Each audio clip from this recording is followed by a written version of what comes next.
A pregnant girl hugged a mafia boss to avoid her ex, but the mafia boss said, "You're mine now." Trapped in a high-end restaurant with nowhere to run, a desperate woman 6 months pregnant spots her abusive ex searching for her through the crowd. In pure panic, she approaches the most dangerous man in the room, the head of the city's most feared crime family. What starts as forced protection quickly becomes something neither of them expected. But there's a terrifying secret no one knows. Her unborn child isn't just any baby. It's the key to saving a dying rival mafia boss, making her the most hunted woman in the criminal underworld. As bullets fly and loyalties shatter, the fierce crime lord who claims to own her must decide if she's merely an asset in his war, or something far more precious than he ever imagined possible. Will his declaration of ownership become her death sentence? Or could the words, "You're mine now," be the 3 most unexpected words that save them both? Through the tinted windows of Dante's SUV, Manhattan's lights blurred into streaks of neon and shadow. Sophia's heart hammered against her ribs as his grip remained firm, but not painful around her wrist. The baby kicked again, as if sensing her distress. "I asked you a question." Dante's voice was soft but carried an edge that made her shiver. "Why is Carlo Ricci hunting you?" Sophia drew a shaky breath, acutely aware of how the leather seats probably cost more than everything she owned. "Carlo, he's my ex. I escaped from him 3 months ago." Her free hand protectively cradled her belly. "He's the father, but he's not a good man. He hurt me. When I told him I was pregnant, things got worse." Dante's dark eyes flickered to her stomach, then back to her face. The intensity of his gaze made her want to shrink into the seat. "And you thought running to me was safer?" A hint of amusement colored his words. "You must be truly desperate, Bella." "I didn't know who you were," she whispered. "I just saw someone who looked powerful enough to make Carlo leave me alone." "Powerful enough?" His thumb traced circles on her inner wrist, sending unexpected shivers up her arm. "That's an understatement. The Ricci family doesn't dare breathe without my permission in this city." The SUV glided to a stop in front of a towering glass building. 2 more black vehicles pulled up behind them, disgorging suits with obvious shoulder holsters. Dante's security team moved with military precision, creating a protective corridor from car to entrance. "Please," Sophia tried to pull her wrist free. "I don't want to be involved in any of this. I just need to disappear somewhere safe." "That stopped being an option the moment you put your arms around me in Bellini's." Dante's grip tightened fractionally. "Now every family in New York knows you're under my protection. If I let you walk away, I look weak. If you run, you look like my discarded mistress. Neither scenario ends well for either of us." The elevator rode express to the penthouse level. Sophia's legs trembled as Dante guided her through doors that opened into a stunning apartment. Floor-to-ceiling windows showcased the glittering city below. Modern furniture, in blacks and grays, contrasted with priceless art on the walls.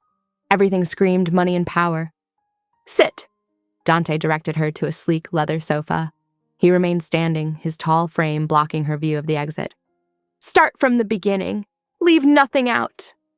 Sophia sank into the cushions, exhaustion suddenly hitting her. "I met Carlo at the hospital where I worked as a nurse. He was charming at first. Brought me coffee during night shifts, sent flowers." Her voice cracked.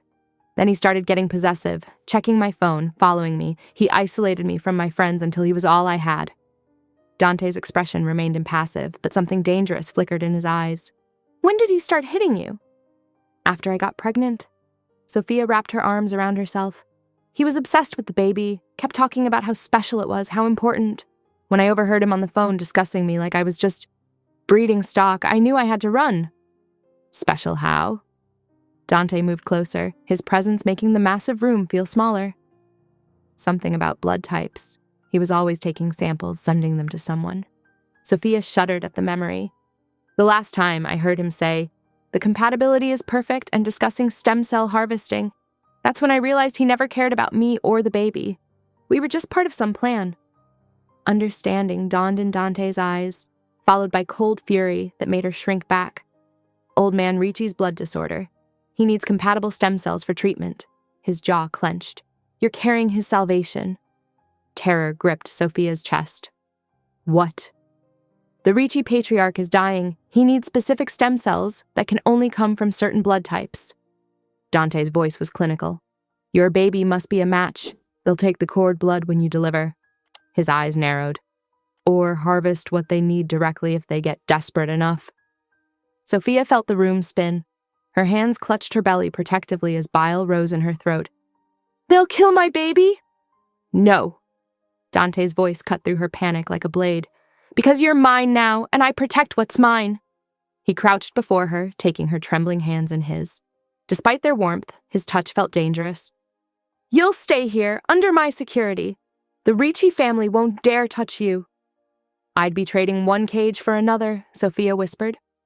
The difference, Bella, Dante's thumb wiped away a tear she hadn't realized had fallen, is that my cage keeps dangers out, while Carlo's... His eyes hardened. Well, you've lived that nightmare already. A knock at the door made Sophia jump. One of Dante's men entered, expression grave. Boss, our sources confirm it. The woman matches the description of the one Carlo Ricci was tasked with breeding for the old man's treatment. They've had people searching for her since she escaped. Dante nodded, his hand still holding Sophia's. Increase security.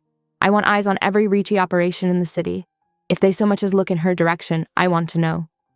The elevator doors parted silently, revealing Dante's penthouse domain. Sophia hesitated at the threshold, her heart still racing from their escape from Bellini's. The space before her exuded power and wealth, gleaming hardwood floors, modern art pieces that probably cost more than she'd make in a lifetime, and windows that showcased Manhattan's glittering skyline like a personal light show. Dante's security team moved with practiced efficiency, spreading throughout the apartment in a choreographed pattern. Two positioned themselves by the elevator, while others disappeared down hallways, checking rooms with military precision. This way. Dante's hand settled on the small of her back, guiding her toward a minimalist living area. The furniture was all clean lines and dark leather, arranged around a massive fireplace. Floor-to-ceiling windows offered a breathtaking view of the city below, but Sophia barely noticed, too aware of the man towering beside her. Sit. It wasn't a request. Sophia sank onto the leather sofa, her hands instinctively cradling her rounded belly. Dante remained standing, his imposing frame blocking her view of the elevator. Tell me about Carlo Bianchi. His voice was deceptively soft. Every detail. Sophia drew a shaky breath. I met him at the hospital. I'm a nurse in the ER. He seemed normal at first, charming even. Brought me coffee during night shifts, remembered my favorite flowers. Her voice cracked. It changed after I got pregnant. He became possessive, controlling, checked my phone, followed me to work, isolated me from friends. When did you discover his true affiliations? 3 months ago. Sophia's fingers twisted in her lap. I overheard him on the phone talking about family business and territory disputes. When I confronted him, She touched her cheek, unconsciously remembering. That was the first time he hit me. Something dangerous flickered in Dante's eyes. He moved closer, making the massive room feel suddenly claustrophobic. And you ran. Not right away. I started planning, saving cash from my shifts, looking for places he wouldn't find me. Sophia's voice strengthened slightly. I waited until he was away on business for a weekend, took what I could carry and disappeared. Yet here you are, seeking protection from a man just as dangerous. Dante's lips curved in a mirthless smile. Perhaps more so. I need to go back to my apartment. Sophia stood abruptly. Thank you for helping me at the restaurant, but... Dante held up a tablet showing security camera footage of her building's entrance. 4 men in dark suits loitered near the doors, their posture screaming. Enforcer. Carlo's men arrived 20 minutes ago. They're waiting for you. There has to be somewhere else. There isn't. Dante set the tablet down. Once someone enters Salvatore protection, there's only one way out. And the Riccis want you badly enough to risk war by entering my territory. I want to know why. I don't know anything useful. Sophia moved toward the elevator, but 2 guards smoothly stepped into her path. You're safer as my guest than dead at Ricci hands. Dante's calm statement stopped her cold. Choose wisely, Bella. Hours later, Sophia sat perched on the edge of a massive bed in what was apparently now her room. The space was beautiful, all cream and gold, with its own sitting area and ensuite bathroom. But the luxury felt suffocating. She stared at her phone's screen. No service. Of course, through the open balcony doors, she could see a guard silhouette against the night sky. The message was clear. She wasn't going anywhere. I'm sorry, little one. Her hand rested protectively on her belly, feeling the flutter of movement within. I've made everything worse. In the hallway outside, Dante spoke quietly with his lieutenant, Marco. Clear her apartment before the Ricci's can search it. Anything personal, medical records, documents, I want it all here. Already in progress, boss, Marco nodded. What about Bianchi? Find everything. His movements over the past 6 months, who he's been meeting with, any unusual patterns. Dante's expression hardened. The Ricci's don't risk open war over a random pregnant woman. There's something bigger at play. And the girl. Dante glanced at the closed bedroom door. She's under my protection now. Make sure everyone knows. Anyone touches her, they answer to me personally. Marco hesitated. Boss, if she runs. She won't. Dante's voice held absolute certainty. She's smart enough to know this is her best option. And if she isn't, his smile showed teeth. Well, that's why we have security, isn't it? Inside her room, Sophia paced the plush carpet, mind racing. She'd traded one dangerous man for another, but at least Dante's brutality seemed more purposeful, clinical rather than cruel. She'd seen enough abuse victims in the ER to recognize the difference. A soft kick from the baby made her pause. Don't worry, she whispered. I'll figure something out. I have to. But deep down, she knew her options had vanished the moment she'd approached Dante's table. She was in his world now, playing by his rules. The city lights twinkled beyond her balcony, beautiful and unreachable, like freedom. Sunlight streamed through floor-to-ceiling windows, gradually pulling Sophia from her fitful sleep. For a moment, she forgot where she was. The silk sheets and plush mattress felt alien after months of living in her sparse apartment. Reality crashed back as she noticed the guard's shadow still visible on the balcony. She padded across thick carpet to explore her suite. In the morning light, the walk-in closet stopped her short. Racks of new maternity clothes hung neatly, price tags still attached. Casual wear, sleep clothes, even a few elegant dresses, all in her size. A gentle knock interrupted her inspection. Buongiorno, piccola. An elderly woman with silver hair and kind eyes stood in the doorway, balancing a breakfast tray. I'm Gabriella, the house manager. Thank you, but I'm not very hungry. Nonsense. A mama must eat. Gabriella bustled in, setting down a spread of fresh fruit, yogurt, and warm pastries. Il Capo has arranged for Dr. Romano to check on you and the bambino this afternoon. Best doctor in Manhattan, takes care of all the family. Throughout the morning, Sophia observed the constant flow of Dante's operation. Men in expensive suits arrived for brief meetings, speaking in rapid Italian that ceased the moment she appeared. Some nodded respectfully, others averted their eyes completely. She was examining a beautiful chess set in the living room when the TV caught her attention. Her own face stared back, a photo from her nursing ID badge alongside the words, Missing Pregnant Woman. The room started spinning, her chest constricting painfully. Breathe! Dante's voice came from behind her, steady and commanding. His hand settled on her lower back, guiding her to sit. Slowly. In through your nose, out through your mouth. Match my rhythm. She followed his lead, surprised by his gentleness. As her panic subsided, she noticed his expression, not annoyed or impatient, but understanding. My sister used to have panic attacks, he said quietly, still keeping his hand on her back, after her boyfriend started hitting her. Sophia turned to look at him. What happened to her? She died. His jaw tightened. I was too late to save her. I won't make that mistake again. Later that evening, Dante called her to his study. Computer screens covered one wall, displaying documents and surveillance photos. A man she didn't recognize sat at a keyboard, looking grim. Show her, Dante ordered. Medical records appeared on screen, her own. Your blood type is extremely rare, the tech explained. It matches someone specific. Vincent Ricci, the family patriarch. He's dying from a blood disorder that requires regular stem cell treatments from compatible donors. More documents flashed past. Encrypted emails, bank transfers, medical research. Carlo was ordered to get close to you, to get you pregnant. They need the stem cells from your baby's umbilical cord. It's their only viable source. Sophia's legs gave out. Dante caught her, easing her into a leather chair. They used me as a breeding mare, she whispered. My baby. They want to harvest. They'll never touch either of you. Dante's voice held lethal promise. He poured water from a crystal decanter, pressing it into her shaking hands. They'll never stop coming for us, will they? No. He crouched before her chair, meeting her eyes. But neither will I stop protecting what's now mine. When she flinched at the possessive claim, his expression softened marginally. Rest tonight. Tomorrow, we begin preparing you for life under my protection. As she left the study on unsteady legs, she heard him make a call. Find everything on Carlo Bianchi. I want him located by morning. Gabriella appeared, wrapping a soft shawl around Sophia's shoulders. Come, Piccola, some chamomile tea to help you sleep. In the kitchen, the elderly woman moved efficiently, setting out delicate cups. You know, she said casually, I've worked for the Salvatore family since before Dante was born. Raised him after his mother passed. In all those years, I've never seen him like this. Like what? Gentle. Gabriella smiled knowingly. He built his empire on being ruthless, controlling. But with you, she patted Sophia's hand. Perhaps you both need saving, eh?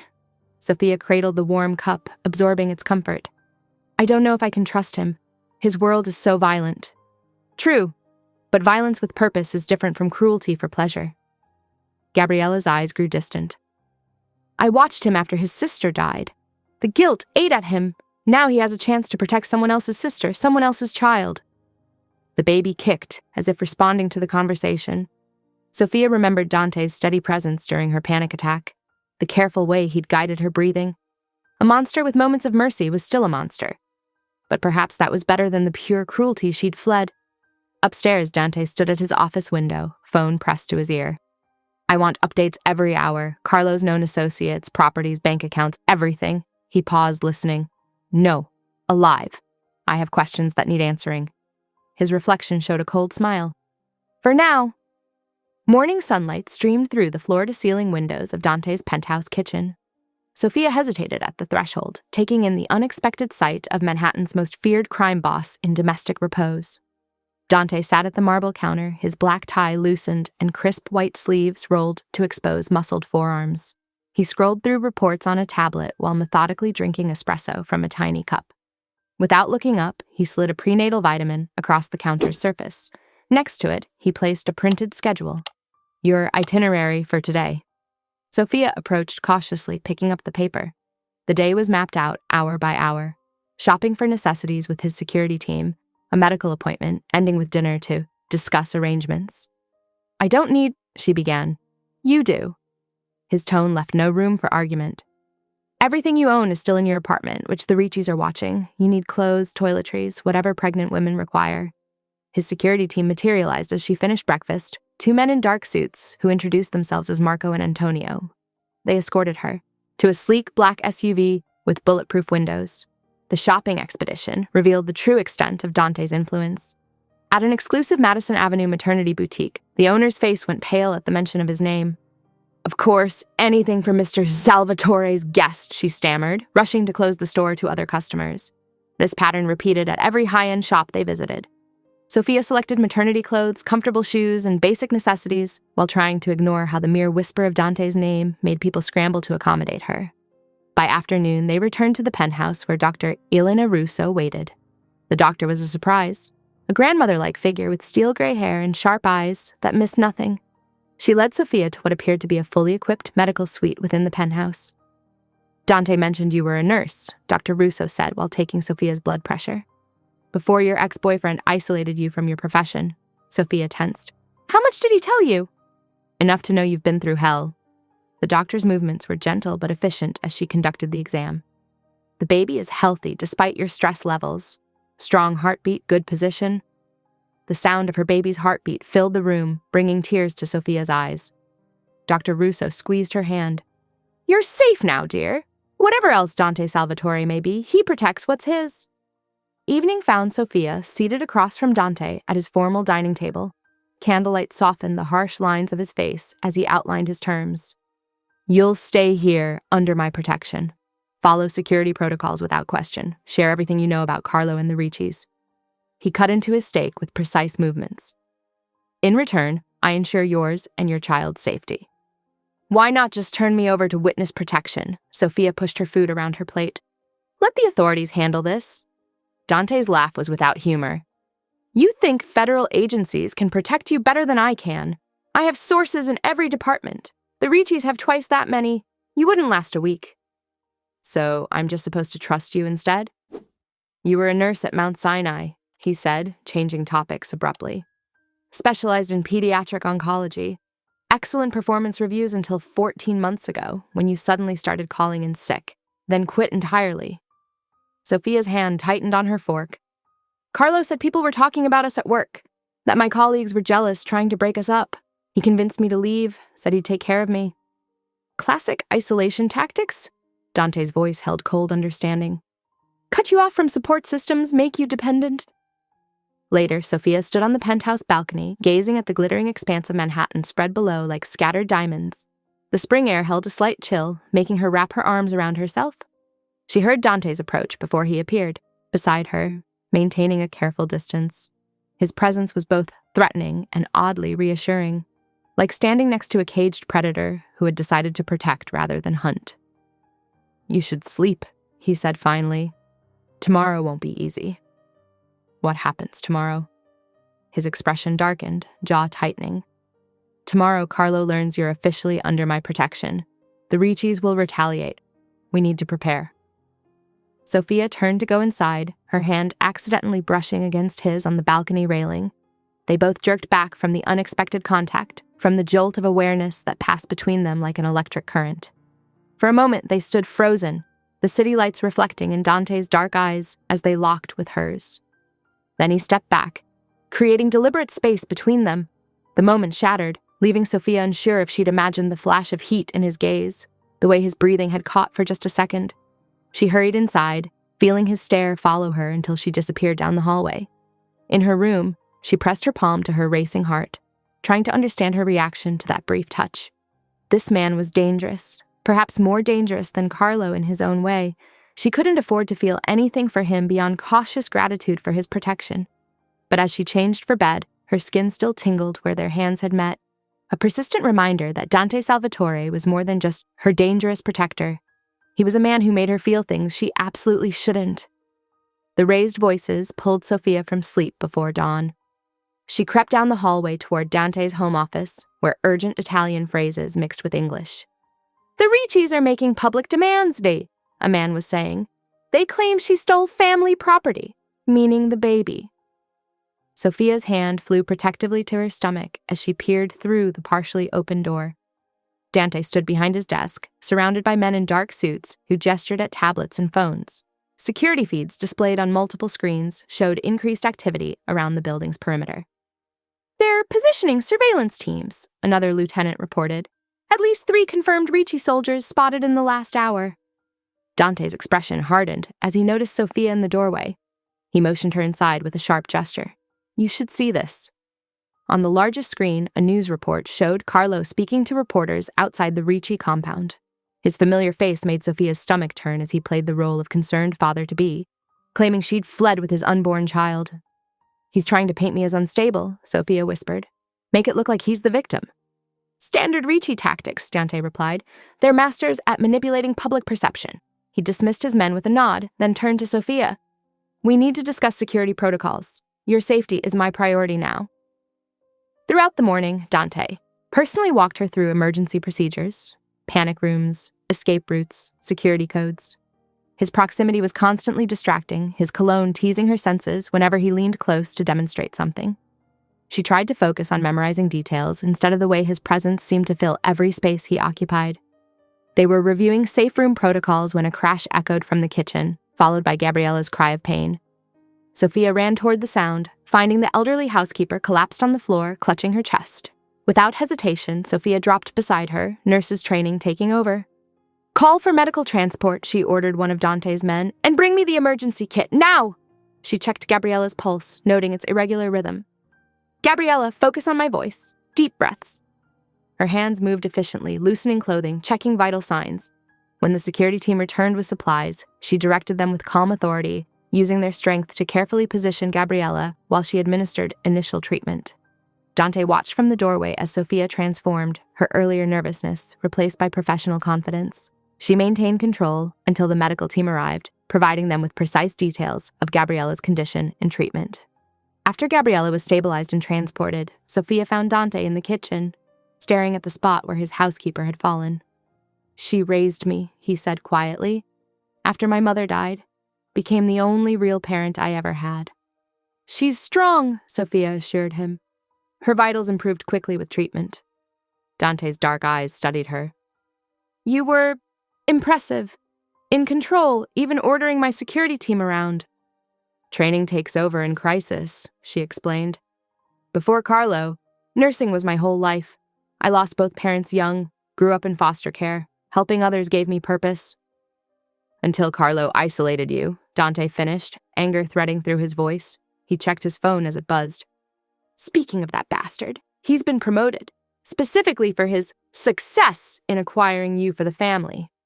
Sophia's hands trembled. You mean for getting me pregnant? For finding someone with compatible blood for the Ricci patriarch? Dante's jaw clenched. They rewarded him for targeting you. Evening found them in the kitchen again, this time by choice. Sophia helped Dante prepare a simple Italian dinner, one of Gabriella's recipes from his childhood. She chopped vegetables while he handled the sauce, moving around each other in an unexpectedly comfortable dance. The domesticity of the moment struck her as surreal, cooking dinner with a dangerous crime boss while rival mafia soldiers watched the building. Yet here, with his sleeves rolled up and guard lowered, Dante seemed almost normal. You're different when no one's watching, she observed, passing him fresh herbs.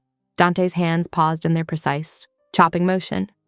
Perhaps you're simply seeing what few ever live to notice. Their eyes met briefly before he returned to his task, but something fundamental had shifted between them. In that moment of shared vulnerability, both recognized a dangerous truth. They were starting to see past each other's carefully constructed walls. Sophia focused on dicing tomatoes, trying to ignore how natural it felt working beside him, how his presence simultaneously thrilled and terrified her.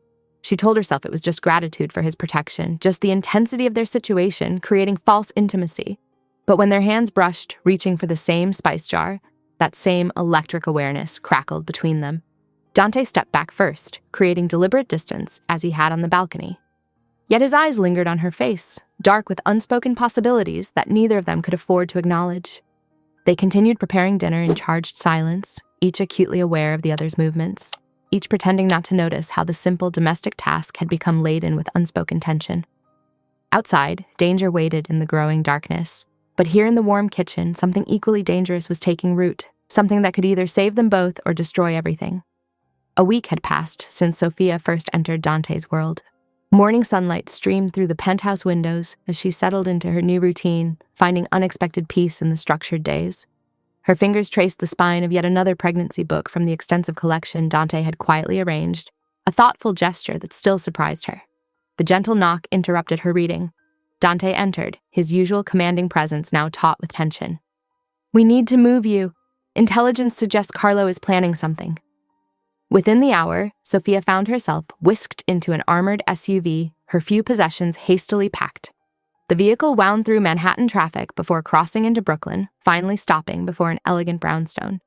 Unlike the sleek modernity of the penthouse, this building exuded old-world charm despite its clearly reinforced windows and subtle security measures. While Dante disappeared into his office for urgent calls, Sophia explored her temporary sanctuary. The interior combined classic architecture with state-of-the-art security tech, seamlessly integrated into every room. In the living room, her attention caught on a collection of framed photographs. One in particular drew her closer, a teenage Dante, his face softer but still intense, standing beside a beautiful young woman with his same dark eyes. His sister, Sophia realized, the one whose death had partly explained his willingness to protect her. Their shared smile spoke of happier times before violence claimed her life. The sudden blare of alarms shattered her contemplation. Dante burst from his office, tablet in hand showing security feeds. Carlo! He spat, watching 4 figures breach the outer perimeter. With 3 of Ricci's men! He grabbed Sophia's arm, rushing her toward a concealed panic room. But before they could secure the heavy door, the sound of breaking glass echoed through the house. Footsteps thundered closer as Dante pushed Sophia behind him, his body tensing for combat. Carlo appeared first, flanked by his thugs. His face twisted with possessive rage at the sight of Sophia. You're coming home where you belong, he snarled. What followed happened so fast, Sophia could barely process it.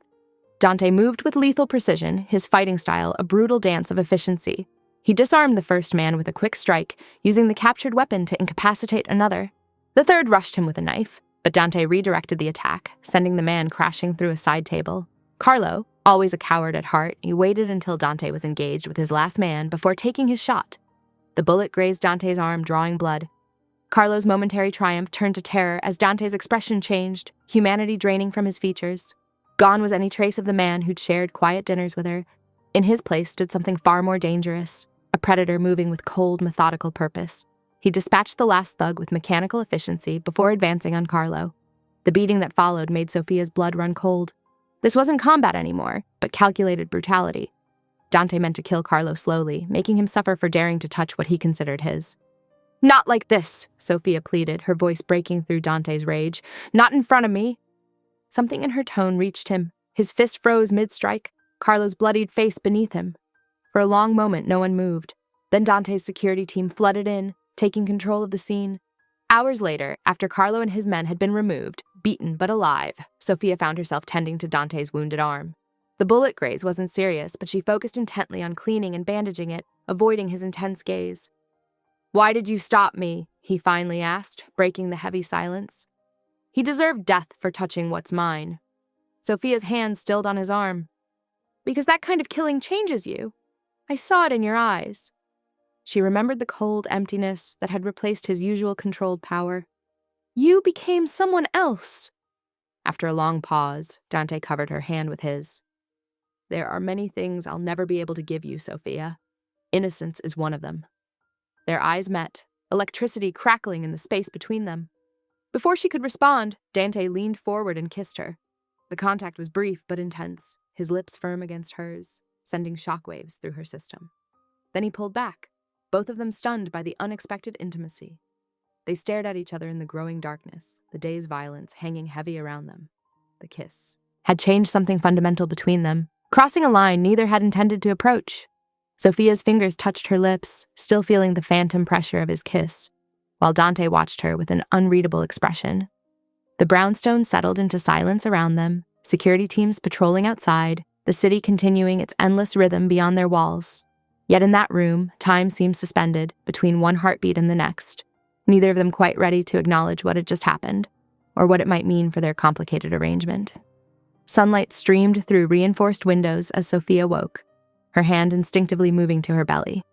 The events of yesterday, the attack, the violence, and that unexpected kiss, felt almost dreamlike in the morning light, but the doubled security presence outside her door confirmed it had all been very real. Voices drifted up from downstairs, Dante's commanding tone mixed with his lieutenant's urgent reports. Sophia dressed carefully in comfortable maternity wear, trying to prepare herself for facing him. But when she entered the living room, Dante barely glanced her way, his attention fixed on surveillance photos spread across the coffee table. "Ricci soldiers here, here, and here," he pointed, speaking to his security chief. "They're searching every neighborhood systematically." His voice was cold, professional. No trace of the man who'd kissed her with such intensity mere hours ago. Sophia busied herself making tea in the kitchen, hyper-aware of his presence in the next room. The tension was palpable whenever they occupied the same space, both carefully avoiding eye contact or accidental touches. She caught him watching her once, his expression unreadable, before he quickly looked away. By afternoon, the brownstone felt suffocating with unspoken words. Sophia tried reading, but found herself reading the same paragraph repeatedly, distracted by Dante's quiet conversations in Italian with his men. Every time he passed through a room, the air seemed to crackle with electricity. "Sir!" a lieutenant burst in, tablet in hand. "The Riccis know about Carlo's failed attempt. They're mobilizing." Dante's jaw tightened. "Get the cars ready. We're moving back to the penthouse. Better security, more control points." His eyes finally met Sophia's. "Pack what you need. 5 minutes." The convoy of black SUVs moved smoothly through traffic, Sophia and Dante in the center vehicle. She stared out the window, counting blocks to distract herself from his proximity in the confined space. Without warning, their driver suddenly swerved, the vehicle lurching violently as shots rang out. Sophia was thrown sideways, directly into Dante's arms. He held her protectively as the SUV executed a defensive maneuver, his body shielding her from potential impact. For several charged seconds, they remained pressed together, her face against his chest, his heartbeat strong and steady despite the chaos. When the immediate danger passed, neither moved immediately. Finally, Sophia pushed back, meeting his gaze. "You can't keep pretending nothing happened," she said quietly. "This isn't the time," he started. "When is? You've barely looked at me all day." Because looking at you makes me want things I can't have, he growled, frustration breaking through his controlled facade. The rest of the drive passed in charged silence.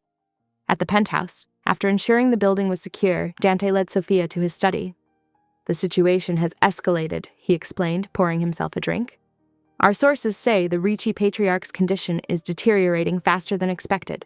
Your baby's stem cells aren't just valuable anymore. They're his only hope for survival. He moved to the window, staring out at the city lights. I was 17 when my sister was murdered, he said suddenly, his voice low. Maria. She was dating someone from the Rossetti family. None of us knew he was abusing her until it was too late. Sophia waited silently, sensing the importance of this confession. My father's retaliation started a blood feud that nearly destroyed both families. He taught me power was everything. That's how he justified the violence. But watching Maria die showed me that all his power meant nothing because he couldn't protect her when it mattered. Is that why you helped me? Sophia asked softly. At first. Now. He trailed off, leaving the thought unfinished. Later that night, unable to sleep, Sophia found herself outside his study. The door was open, warm lamplight spilling into the hallway. Dante sat behind his desk, jacket discarded, sleeves rolled up as he reviewed documents. You've been avoiding me, she said simply from the doorway. He didn't deny it, just watched as she crossed the room to stand before his desk. I don't regret it, she said quietly, referring to their kiss. Dante rose slowly, his expression carefully controlled. You should. My world destroys gentle things. In response, Sophia took his hand and placed it on her rounded belly. As if on cue, the baby kicked strongly against his palm. Not everything, she whispered. Something shifted in Dante's dark eyes, longing warring with restraint. After a long moment, he stepped back, putting distance between them. Get some rest, Sophia, he said, his voice rough. Tomorrow I'm bringing in a security specialist to teach you self-defense. The Riccis won't stop, and you need to be prepared. The summer heat pressed against the penthouse windows as Sophia moved through modified self-defense stances in the private gym. Lyra, compact and precise in her movements, demonstrated another technique. Remember, your center of gravity has shifted, Lyra explained, adjusting Sophia's stance. Use your attacker's momentum against them. Again. Sophia repeated the defensive move, this time successfully redirecting Lyra's slow-motion attack.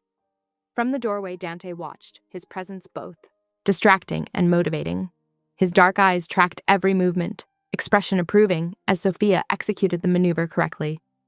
Better, Lyra nodded. You're learning quickly. Over the next several days, Sophia noticed subtle changes in Dante's behavior. He appeared more frequently during her daily routines, finding reasons to be wherever she was. When she mentioned needing prenatal vitamins, they appeared within hours. If she craved something specific, it materialized almost immediately. The most surprising change came when he led her to a room adjacent to her suite. The former storage space had been transformed into an elegant nursery. Soft cream walls complemented custom furniture in warm wood tones. A hand-painted mural of Italian countryside covered one wall. The crib is handmade, Dante explained, running his hand along the smooth railing. Traditional Italian craftsmanship. The bedding is organic cotton from Switzerland. He paused, suddenly seeming uncertain. If you don't like anything, it can be changed. Sophia touched the delicate mobile hanging above the crib, crystal butterflies that scattered rainbow light. It's beautiful, she whispered. But why go to such trouble? My protection extends to both of you, he said simply, but his eyes held something deeper. A trusted midwife, Maria, began weekly visits. She spoke rapid Italian with Dante before examinations, her manner both professional and grandmotherly. During one particularly difficult night, false contractions kept Sophia awake, anxiety mounting with each wave of discomfort. Dante appeared at her door, concern evident in his features. Without comment, he settled into a chair beside her bed and began reading from a pregnancy book, his deep voice soothing as he detailed fetal development and breathing techniques. Hours passed as he read, until finally sleep claimed her.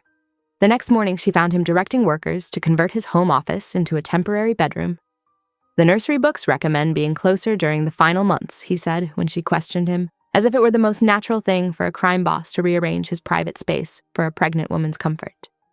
Their growing connection became obvious to his inner circle. Gabriella's knowing smiles when she caught them sharing private jokes over dinner.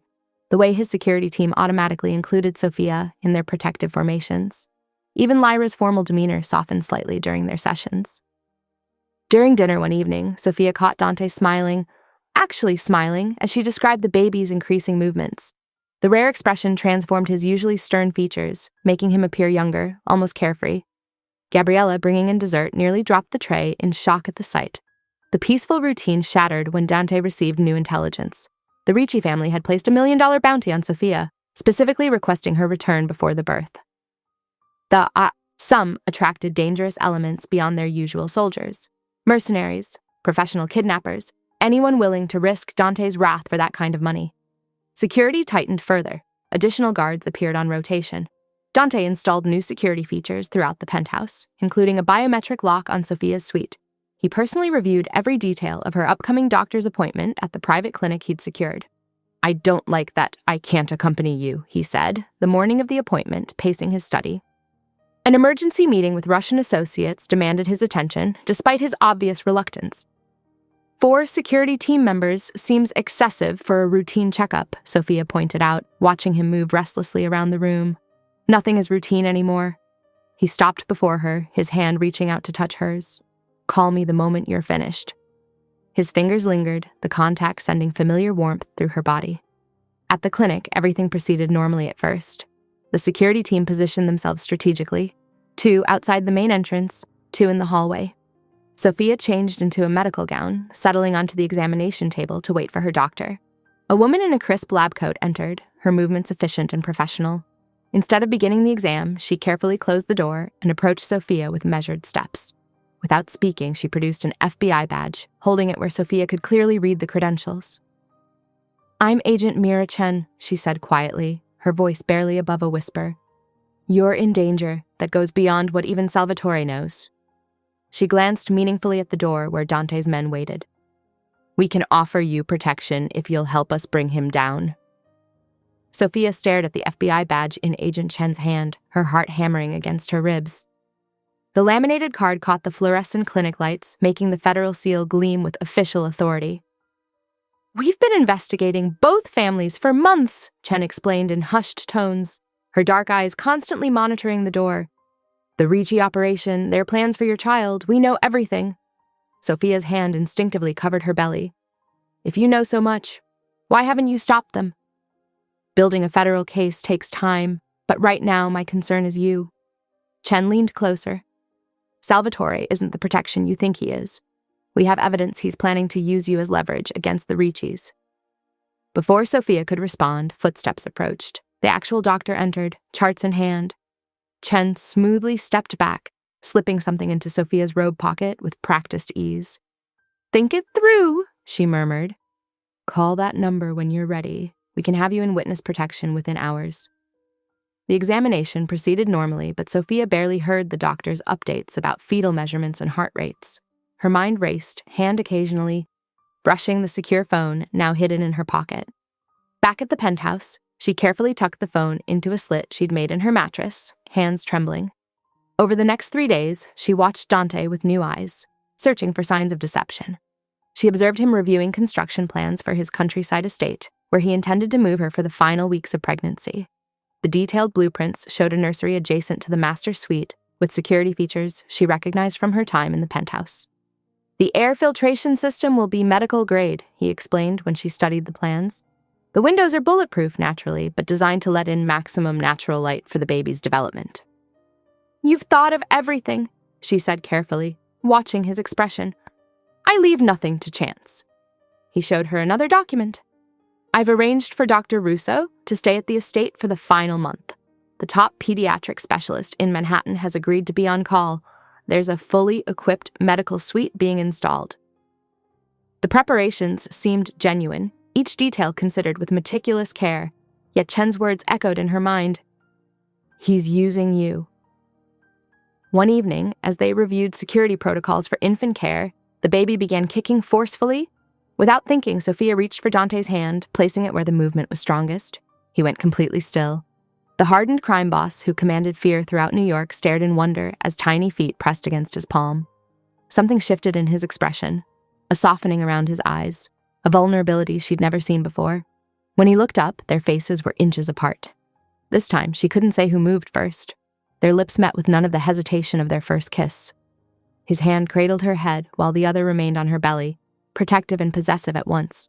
The kiss deepened. Speaking of needs neither had voiced. Later that night, alone in her room, Sophia held the secure phone from Agent Chen. Dante's tenderness warred with the agent's warnings. She needed answers before she could trust either path.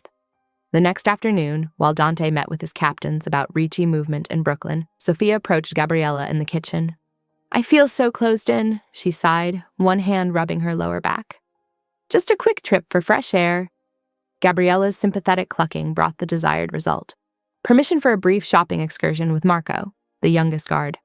At 23, he was eager to prove himself, but inexperienced in handling someone determined to slip away. The department store buzzed with afternoon shoppers. Sophia waited until Marco became distracted by positioning himself between her and a group of rowdy teenagers. She ducked into the crowded women's restroom, then slipped through the service door Chen had described. The agent waited in the dim corridor, manila envelope in hand. "These were taken 3 days ago," she said, spreading surveillance photos across a metal shelf. They showed Dante meeting someone in an unmarked car, a man Chen identified as a Ricci underboss. This document was intercepted from their communications. Chen pointed to phrases highlighted in yellow: asset transfer and territorial considerations. "He's negotiating to trade you back after the birth," Chen insisted. "The Ricci's get you and the baby. Salvatore gets expanded territory and peace. It's all business to him." Sophia studied the images, her chest tight. The man in the photos was undeniably Dante, but something felt wrong. His posture was too rigid, his hand too close to where she knew he carried a concealed weapon. "I need time to think," she said finally. "Don't take too long." Chen pressed a burner phone into her hand. "When you're ready, we'll extract you immediately. But you have to be sure, there's no going back once you enter witness protection." Sophia retraced her steps through the store, her mind churning. She rejoined Marco, who looked relieved to see her emerge from the restroom. Neither noticed the security camera above the service corridor entrance, its feed streaming directly to the monitors in Dante's security office. The evening sun cast long shadows across the penthouse as Sophia stepped out of the elevator, her heart heavy with secrets. The shopping bags in her hands felt like anchors, each one weighted with guilt. Marco, the young guard, hurried ahead to report their return. Dante stood in the great room, his tall frame backlit by the floor-to-ceiling windows. His usual fluid grace had been replaced by an unnaturally still posture that made Sophia's skin prickle with unease. "Welcome back," he said, his voice carrying none of its usual warmth. "Dinner is prepared." Gabriella had outdone herself with an elaborate spread of Italian dishes, but the food might as well have been sawdust in Sophia's mouth. The silence stretched between them, broken only by the quiet clink of silverware. She noticed the security team positioned around the room, exchanging meaningful glances, their faces tight with something that looked like accusation. Dante dabbed his mouth with a napkin, every movement precise and controlled. "Join me in my study." It wasn't a request. Sophia followed him down the hallway, her baby choosing that moment to kick forcefully, as if sensing her distress. The study door closed behind them with a soft click that somehow sounded like a prison gate slamming. Dante moved to his desk with measured steps, picking up a tablet. Without a word, he turned it toward her. The security footage was crystal clear. Sophia in the department store service corridor, Agent Chen showing her photographs, their heads bent together in conspiracy. "Explain." The word carried enough ice to freeze the summer heat outside the windows. Sophia lifted her chin. "She approached me at the clinic. Said she was FBI, that you were planning to trade me to the Ricci's. And you believed her?" His knuckles whitened on the tablet's edge. "I didn't know what to believe." The words burst from her. "I saw the photos of you meeting with a Ricci underboss, the documents about asset transfer. What was I supposed to think? You were supposed to trust me." Dante's control finally cracked, his voice rising. "After everything I've done to protect you, to keep you safe." "Safe?" Sophia laughed bitterly. "I traded one cage for another. You keep me locked away just like Carlo did." The comparison struck him like a physical blow. "I am nothing like that animal." "Aren't you? You control my every move, decide who I see, where I go. Because there are people trying to take your baby." Dante slammed his hand on the desk. "Every time you step outside these walls, you risk both your lives. And now you've handed the Ricci's exactly what they wanted by meeting their operative." Sophia froze. "What do you mean they're operative?" Dante's laugh held no humor. "That underboss in the photos. He works for me. The meeting was to feed false information to the Ricci's. Those documents were carefully crafted bait to draw out a suspected mole. The room seemed to tilt beneath Sophia's feet. You knew someone was watching you. I know everything that happens in my territory. His voice dropped to that deadly quiet she'd heard him use before violence. I've killed men for less betrayal than you've shown today. The words should have terrified her. Instead, they made her step closer. Then why haven't you? Dante moved toward her slowly, like a predator approaching wounded prey. His hand came up to cup her face, the gentleness of his touch at odds with the intensity in his eyes. Because despite everything, I can't bring myself to harm what I've come to. The study door burst open. Marcus, Dante's security chief, rushed in with his weapon drawn. Boss, Chen is Mira Catalini. She's Ricci. The FBI credentials were perfect fakes. They used her to track Sophia's movements. Before anyone could react, alarms blared throughout the penthouse. The security monitors flashed red as multiple breach points appeared on the display. They're coming in from all sides, Marcus shouted over the noise. They must have been waiting for confirmation of her location?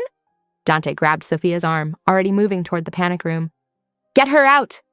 The explosion hit like a thunderclap, shattering windows and throwing them all off their feet. Smoke filled the air as debris rained down from the ceiling. Sophia felt Dante's grip torn away as secondary explosions rocked the building. Through the chaos and screaming alarms, she caught glimpses of Dante fighting his way toward her. His suit was torn, blood streaming from a cut above his eye, as he took down a black-clad figure with lethal efficiency. Sophia! His voice carried over the mayhem. She tried to reach him, but strong hands grabbed her from behind. As she struggled, she saw a massive chunk of concrete break loose from the ceiling. Dante looked up at the last second before it struck him, driving him to the floor. The last image burned into her mind as masked figures dragged her away was Dante's bloodied form, his hand reaching toward her through the smoke, his fingers stretching across the debris-strewn floor until darkness swallowed him whole. Fluorescent light stabbed at Sophia's eyes as consciousness returned slowly. The steady beep of monitors filled her ears, two distinct rhythms, one her own heartbeat, the other her baby's. She tried to lift her hand to shield her eyes, but found her wrists secured to the bed rails with padded restraints. Easy now, Carlo's voice sent ice through her veins.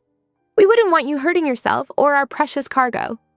She turned her head to find him lounging in a chair beside her bed, looking perfectly at ease in an expensive suit.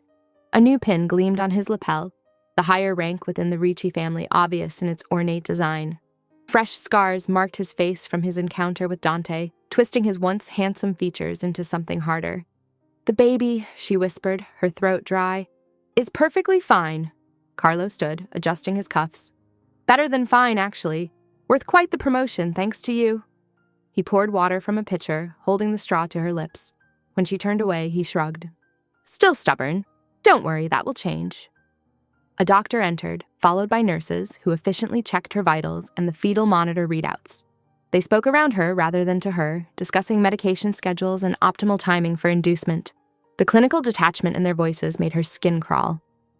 Time to move to your new accommodations, Carlo announced once they finished. Don Ricci is eager to meet you properly. The transfer to a wheelchair was handled with cold efficiency. Sophia memorized every turn, through sterile hallways, until they emerged into what was clearly a private wing of a mansion. Rich carpets replaced tile floors, and priceless art adorned the walls. Her new prison was a suite that would have impressed her in any other circumstances. A sitting room with elegant furniture, a bedroom featuring a massive four-poster bed, even a private bathroom with a soaking tub. But the reinforced windows and guards visible outside left no doubt about its true nature. Get comfortable, Carlo said from the doorway.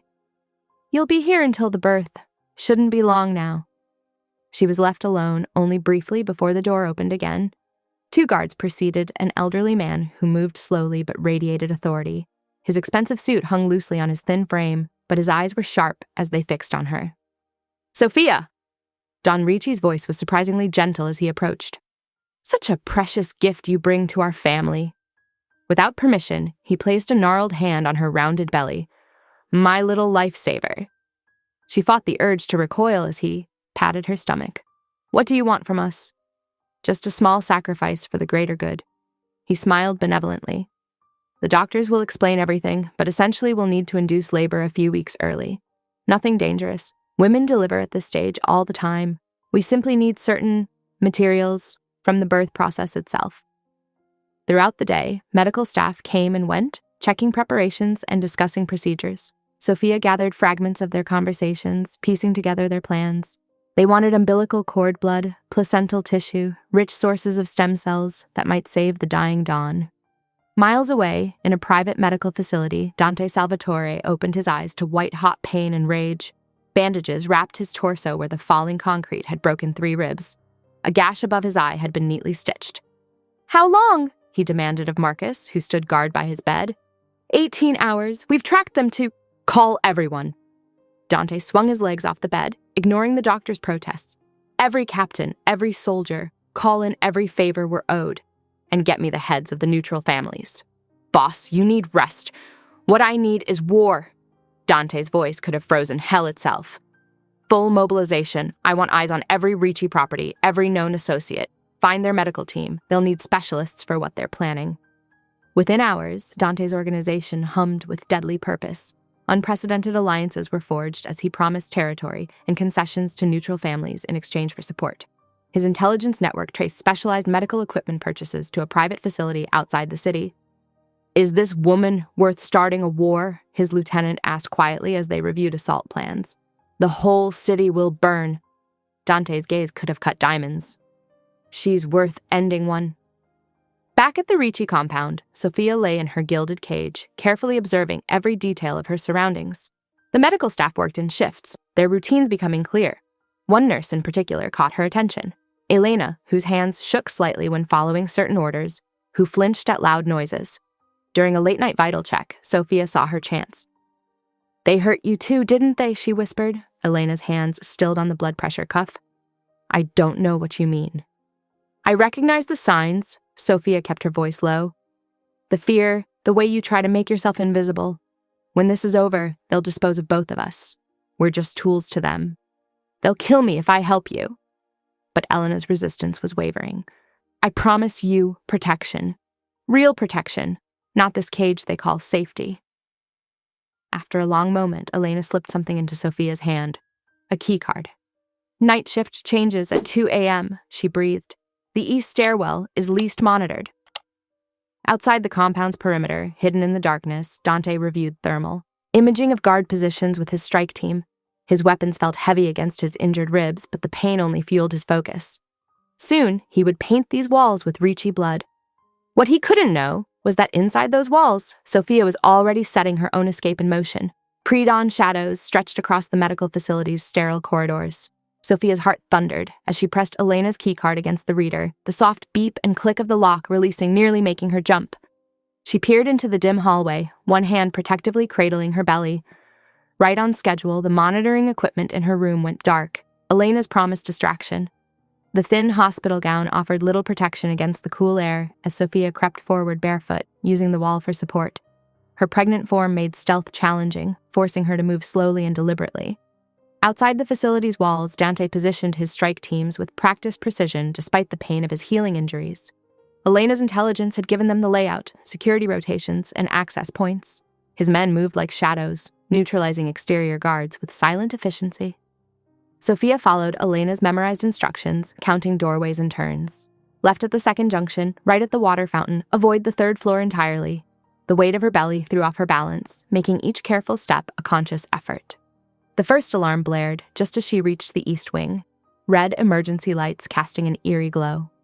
Footsteps echoed from multiple directions, guards responding to both her disappearance and the perimeter breach.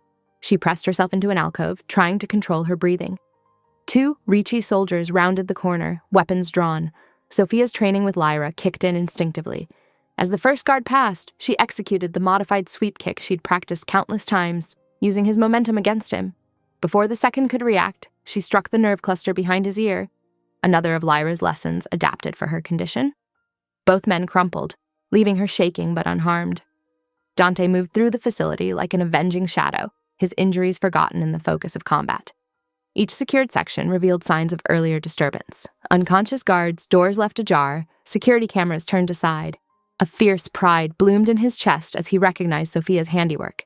The laboratory wing's double doors loomed ahead.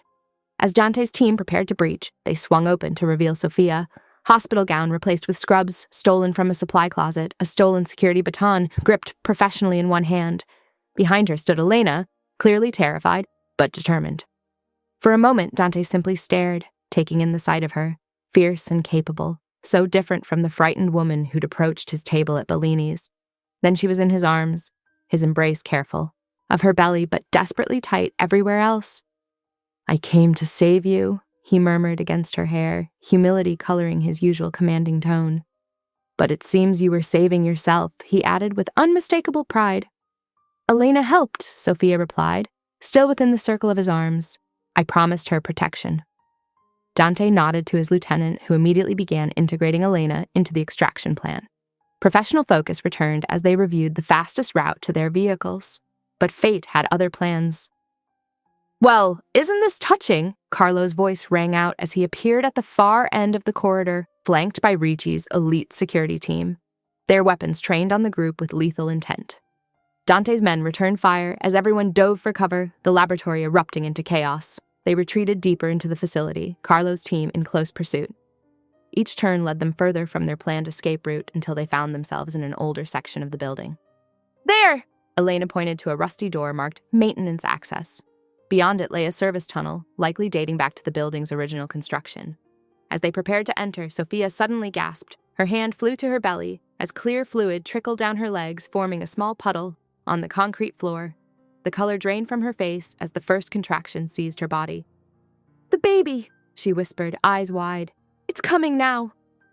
Dante's tactical expression transformed into something more primitive, the look of a man whose mate and child were threatened.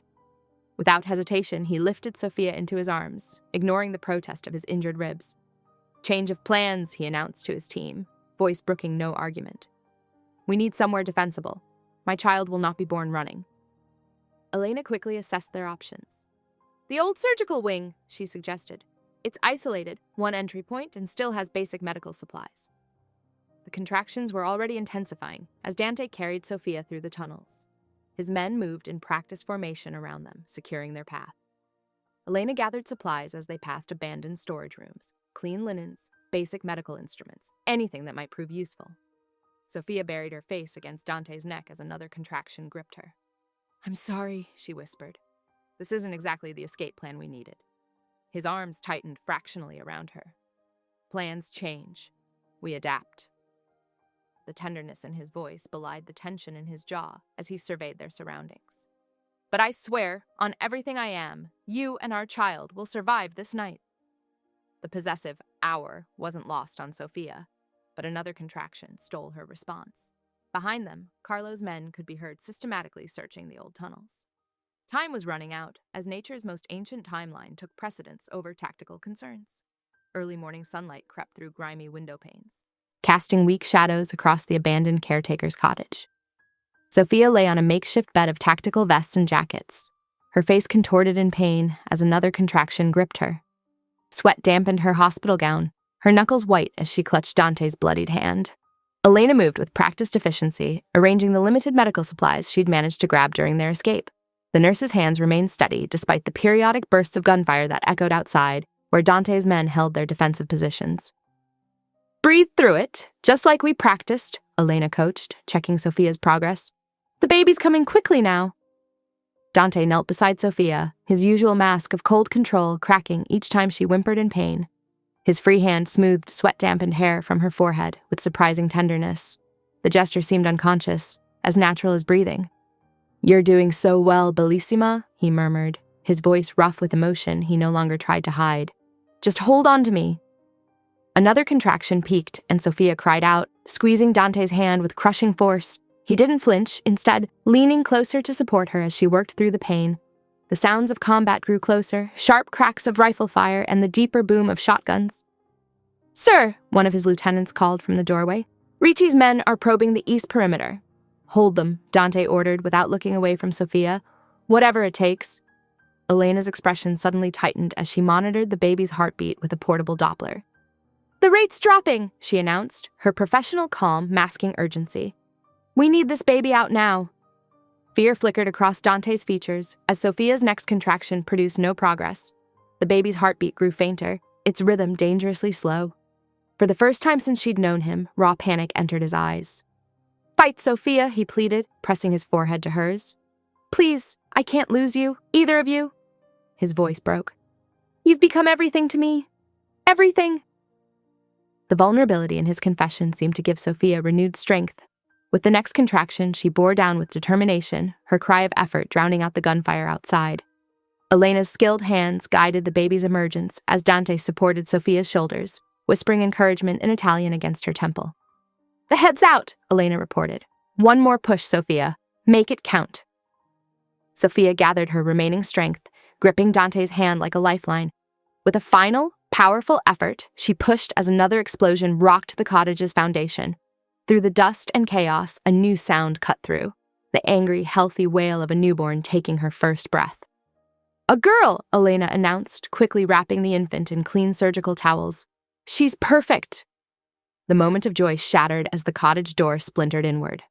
Carlo burst through, his face twisted with rage and desperation, gun raised toward the crying baby. "The child belongs to the family," he snarled.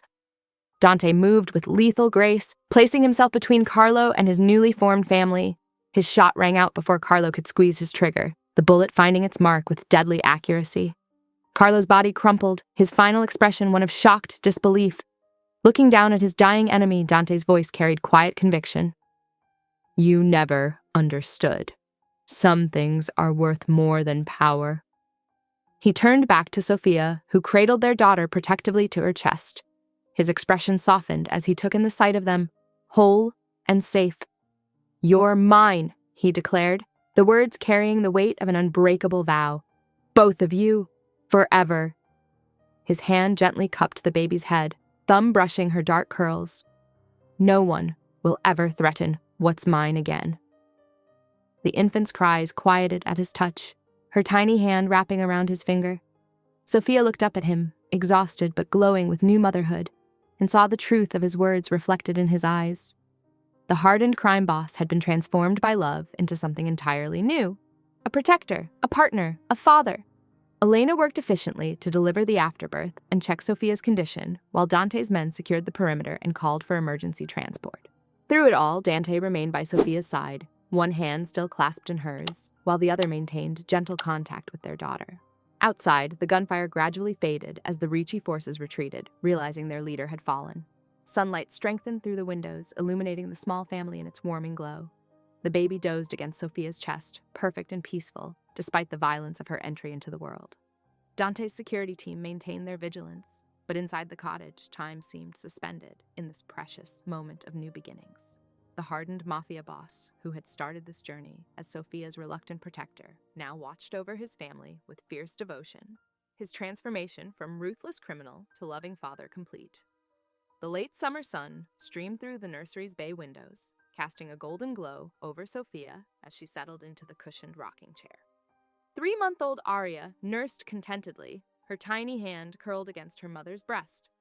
From this vantage point, Sophia had a perfect view of the estate's meticulously maintained Italian gardens below, where Dante stood amid a group of serious-faced men in expensive suits. Even from this distance, his commanding presence was unmistakable. The past months had seen a dramatic shift in the criminal landscape of New York, with the Salvatore family's influence growing exponentially. The failed attempt to take Aria had cost the Riccis dearly, not just in men and resources, but in respect among the other families. Sophia stroked Aria's dark curls, so like her adoptive fathers. The baby had Sophia's green eyes, but her fierce temperament was all Dante. Elena appeared silently at her side, placing a fresh glass of water within reach. The former nurse had flourished under Salvatore protection, her quiet competence making her invaluable as Aria's nanny and Sophia's closest confidant.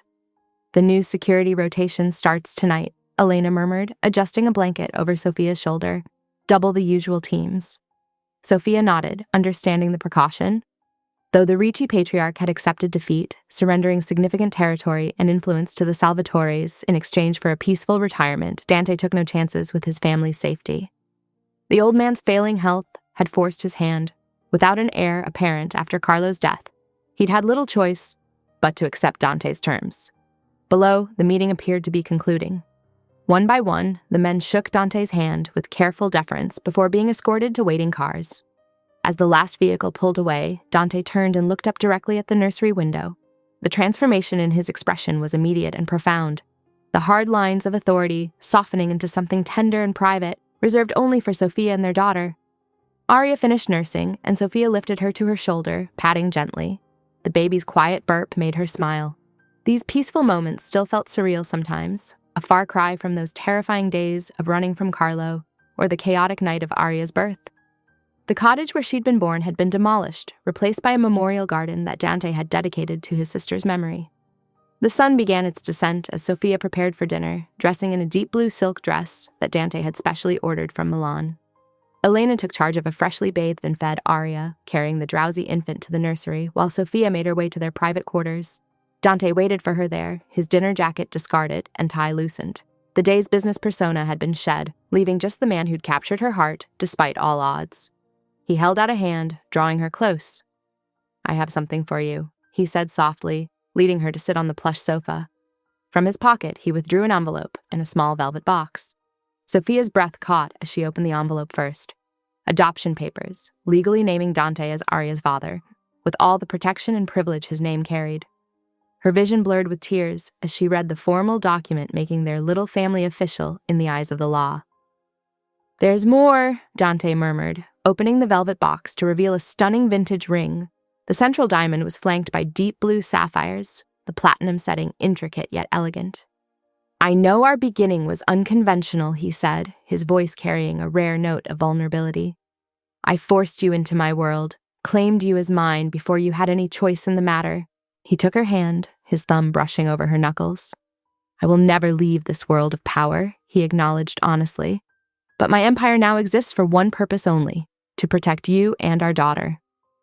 Sophia watched as he slid the ring onto her finger, its weight both foreign and right. This man who commanded fear and respect throughout the criminal underworld now looked at her with such tenderness it made her heart ache. "I remain what I've always been," he continued, "a dangerous man to everyone except the two people who own my heart." The truth of their love story hung between them. Born in darkness, but offering its own fierce light, they had found each other in the midst of violence and fear, forging something beautiful and strong from the chaos. Sophia knew there would always be danger, always be elements of his world that she couldn't fully embrace, but she also knew with absolute certainty that his love and protection were unwavering. "We're yours," she agreed, lifting her hand to cup his cheek.